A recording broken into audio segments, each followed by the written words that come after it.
حضرت عائشہ رضی اللہ عنہا سے روایت ہے کہ بنو زریق کے یہودیوں میں سے لبید بن عاصم نامی ایک یہودی نے رسول اللہ صلی اللہ علیہ وآلہ وسلم پر جادو کر دیا، یہاں تک کہ رسول اللہ صلی اللہ علیہ وآلہ وسلم کو یہ خیال آتا کہ میں یہ کام کر رہا ہوں، حالانکہ آپ وہ کام نہیں کر رہے ہوتے تھے۔ حتیٰ کہ ایک دن یا ایک رات کو رسول اللہ صلی اللہ علیہ وسلم نے دعا کی، پھر دوبارہ دعا کی، پھر تیسری بار دعا کی، پھر فرمایا، اے عائشہ، کیا تمہیں معلوم نہیں کہ جو کچھ میں نے اللہ تعالیٰ سے پوچھا تھا وہ اللہ تعالیٰ نے مجھے بتلا دیا۔ میرے پاس 2 آدمی آئے، ان میں سے ایک میرے سرہانے بیٹھ گیا اور دوسرا میرے پیروں کی جانب بیٹھ گیا۔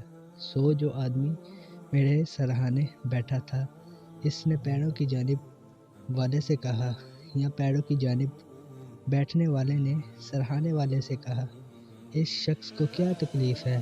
دوسرے نے کہا، ان پر جادو کیا گیا ہے۔ پہلے نے کہا، کس نے جادو کیا ہے؟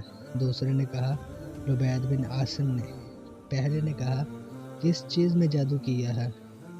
دوسرے نے کہا، کنگھی میں اور کنگھی سے جڑنے والے بالوں میں، اور کہا، تر کھجور کے خوشہ کے غلاف میں۔